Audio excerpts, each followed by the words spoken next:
Hello everyone, welcome back to another episode of our Tales from Tech Support. In today's episode, SharePoint is broken or issues arising in high turnover development teams. Never forget the basics. Yes, it is related. Random crashes a friend's computer. Before we get started, make sure to subscribe so you will never miss a video. So let's get started. SharePoint is broken or issues arising in high turnover development teams. So, I've wanted to write this story out for a while. As a disclaimer, I'm not really a technical person. I had the fortune/misfortune of being the youngest person in the office and inherited a lot of technical type things from a man with many more skills than me. The company I worked for was a big IT company, but of the type that nobody has ever heard of, multi-million in profit, billions in revenue, purely B2B. I worked in an offshoot of the sales teams, in the bid team. We wrote tender responses, worked with wonderful technical people, and others who had titles like solution architect, but couldn't use a printer. Because most of our work was collaborative, it was decided to invest in a custom-built instance of SharePoint that would best suit our needs. As luck would have it, we had a team in the professional services department who specialized in SharePoint, and they built a beautiful-looking instance for us. We could click a few buttons, and SharePoint sites would automatically build, according to a set template, and people from across the business could easily collaborate with us. Time went on, and the SharePoint team slowly left, and were replaced, as happens in large workplaces where people feel unappreciated. A new manager for the team came in and wondered why they were supporting tickets for our problems when their role was deemed to be consultative. It was decided that support would be handed over to our Eastern European service desk. Problem number 1 appeared when we called SD for a small problem. Nobody had told them that they were now supporting this. Easily resolved, with our strong connections to senior management, it got pushed through the correct channels at speed. Problem number 2 occurred the next time we called SD for a small problem. The SharePoint team hadn't passed over any documentation. This led into problem number 3. The SharePoint team had never written any documentation, despite selling this custom instance onto a number of customers. With the SharePoint team having limited resources, a very technical man in our team took it upon himself to document how the system was set up. All of the settings, all of the bits and pieces we saw, common errors and their fixes, that we had come across over the years, etc. And for the remainder of the 18 months he worked there, it was enough. I really wish I hadn't accepted the small raise to take on a number of his responsibilities, however. Until one miserable raining Monday morning in November, in the UK, most Monday mornings are miserable and rainy, we came into work, and tried to hit the magic button that built us a site. And it failed. We tested it with different users, at different sites, in different browsers. Nothing, no dice. So we called the service desk, who called the SharePoint team, who all sat very puzzled. The only piece of the puzzle the very technical man hadn't managed to solve was the site builder module, which sat in Azure. The password had been lost to time, and the person who had originally set up the subscription to Azure had left many moons prior. As had the backup contact. And the backup contact. I vividly recall his notes on this matter. They read nothing to be done about this issue is with SharePoint team to resolve. They said we should hope it never breaks. And here I was, responsible in the eyes of my boss, my team and the whole sales team for finding out what was wrong. I spent an hour trying to get the SharePoint team to pick up the phone, while getting my team to download and back up any live projects on the platform in case the whole thing fell over. Eventually, I gave up on trying to call the SharePoint team directly, and hit up the staff directory to find, vaguely, sensible people who worked in the same office as them. I called up an internal account manager who owed me a favor, and convinced him to wander the building with his mobile phone, and to put the thing in the hand of anyone from the SharePoint team. Thankfully, that only took him 15 minutes. The head of SharePoint he found sounded quite stressed, given we were his largest internal client, and well known for being influential. I can understand why, but was professional as we tried to narrow down the problem. All the connections and bits we could see were functioning. There was something almost blocking the traffic to the Azure site builder. We checked with internal IT, no new firewalls, nothing new on the network. We decided that we absolutely had to see what was inside Azure, and we would have to work out what the password was. Internal IT brought back up the email of the former staff member, who had set up this portion of Azure in the first place, and routed any incoming mail to the head of SharePoint, while he tried to reset the password. The reset came through, we were still on the phone and crowed in victory. He reset the password, to be met with a large warning that the bill for Azure hadn't been paid. Curious and curiouser, I agreed to speak with the finance department to work out why our payment had failed, only to find that we had never paid anything of that, relatively small, several £100 value to Azure, and certainly not for the 6 years our instance of SharePoint had been working. I'm unclear on the exact thoughts going through the head of SharePoint's head as the penny dropped while he paged through paid invoices on what he could see of Azure, but I do know it resulted in a lot of swearing, and a shout across the office. A mumbled conversation I couldn't hear, and finally back to the phone to speak to me. We need to get this paid for today, using the company card. Well, that was something I could do. We had bribery chocolates stored in a cupboard, and a quick run upstairs to the CEO's PA got the invoice paid within 20 minutes, and SharePoint Site Builder running another 20 minutes after that. It was another few hours before I managed to unearth the reason the bill had gone unpaid, and how it had previously been paid. When it had originally been set up, for some odd quirk, the account wasn't linked to the company accounts at all. It was listed to the person who had left. And he'd paid it on his own card, and put the figure back on expenses, every month until he left, and he handed over the invoices to his replacement, who paid it on his own card and expensed it every month until he left. And then, it had been passed over to another SharePoint consultant who was paid a little bit less money. If this was because she was the only woman on the team, I don't know, but I had my suspicions. And so, close to Christmas, her credit card bounced and she couldn't make the payment. Over time, the information of what this payment was for had been lost to the winds, and so she resolved to pay it at the end of the week, when she got paid, and hopefully nothing would break in that time. There was quite some upset when it made the rounds of senior management. 3 successive heads of SharePoint had collectively signed off over £10,000 in expenses for this site builder, and had never questioned it.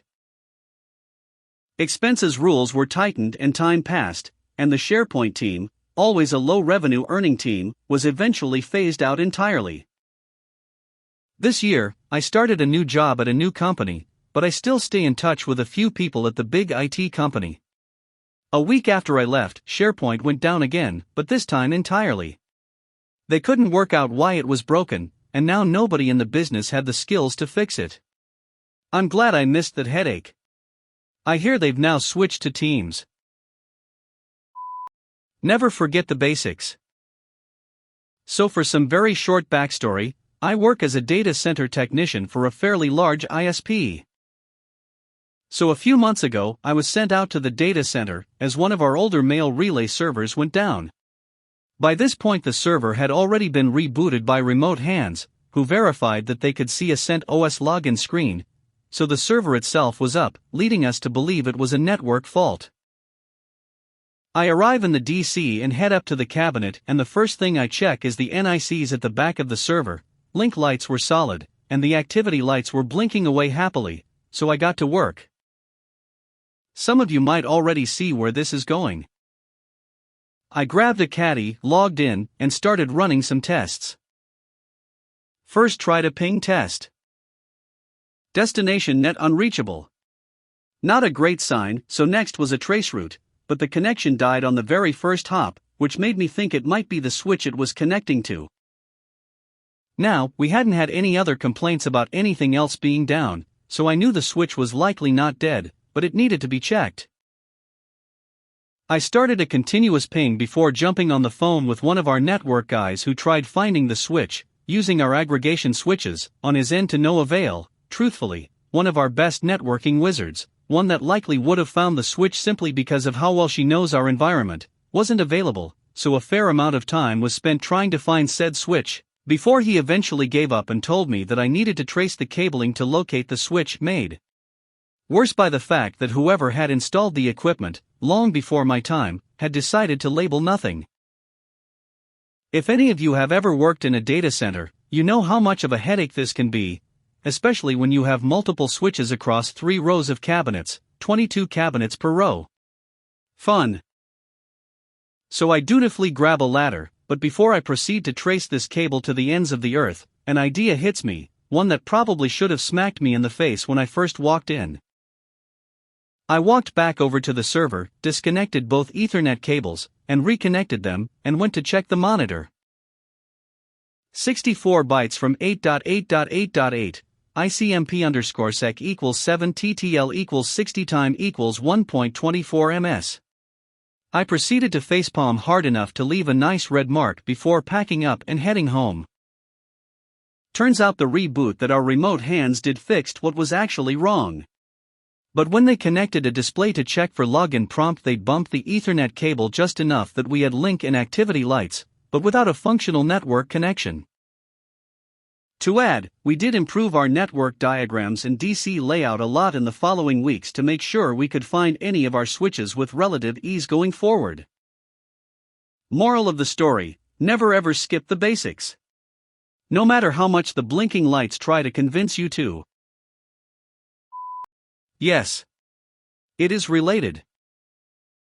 A sales guy, SG, with an alphabet soup of Microsoft cert letters after his name and his signature line, submits a ticket because his email has quit working. He can open Outlook, but can't send or receive anything. This was before cloud, so we asked him to bring the laptop in, since the Exchange server and account looked fine. While we have the laptop, first step is to start the process to update and patch, because we don't expect SGs will ever do that on their own, and the update or reboot may fix the issue. Laptop, disk space is full. Checking the hard drive, it was 100% full. More like 101% full. If that drive wore pants, the seams would have split. The normal space hoggers were not at fault, as we attempted a manual disk cleanup. Checking the installed programs list, we find it is fully crammed with games. He must have downloaded an entire arcade of PC games. Sports games of every genre. Football games, fishing games, Deer Hunter. The list of games was pretty impressive, as we all knew how much they cost. We need to remove all of the unapproved applications, games, from your laptop, because they have filled up the hard drive. SG, but I need all of those applications, games, for when I am sitting at the airport.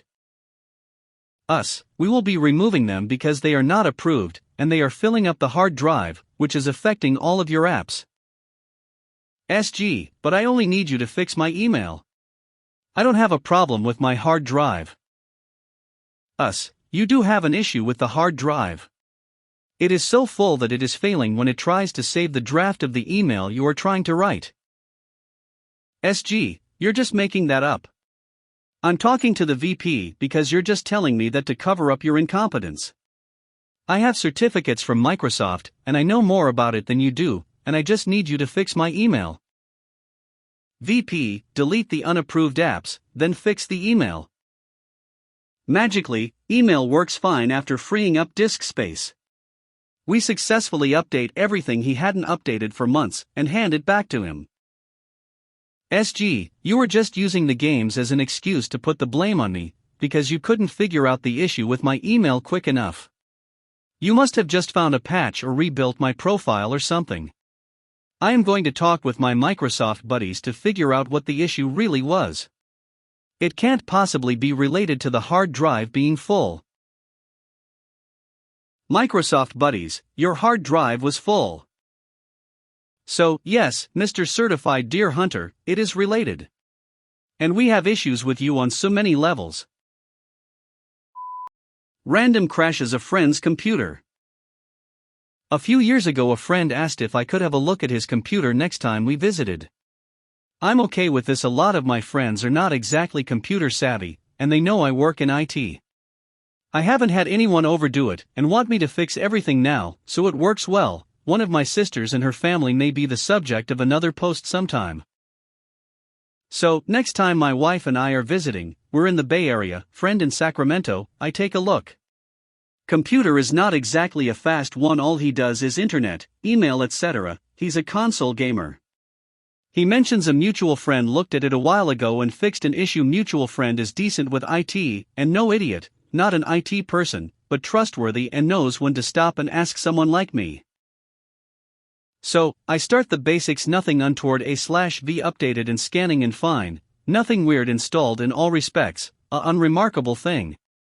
Then it just locks up, no indication, just complete lockup. Restart computer, everything fine, nothing in event logs to note, except the computer started without shutting down. Happens a few more times, no set timing or program issue, nothing. So I suspect something hardware and start to pull the computer out to take the case off. Only thing that I note is that the VGA is connected to the onboard video card, not the installed graphics card. I usually have a small toolkit in my car, so it's not an issue of finding a screwdriver etc., plus I usually have a multi-tool with me most of the time. Open the case, nothing bad, bit of dust, but not that bad, even for someone who has a cat.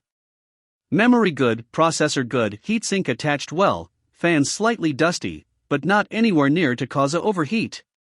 I pull out the graphics card and place it aside and check for bent pins or anything on the motherboard.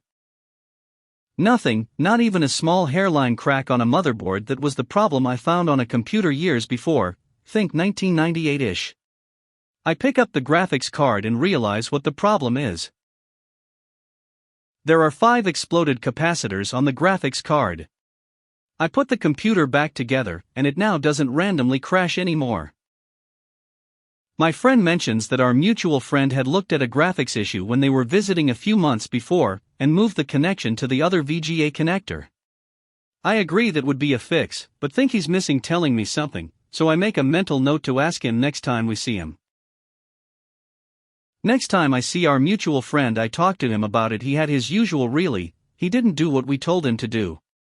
They didn't open the computer, but told him to get the card replaced / looked at ASAP. Of course the card wasn't replaced, and hence the random crashes which weren't occurring at the time they were there. Now for the record, our mutual friend is good, no blame on him. Our other friend does have a habit of forgetting get this fixed. Luckily, no harm done, and we had a laugh at our friend's expense, and I have a fun story.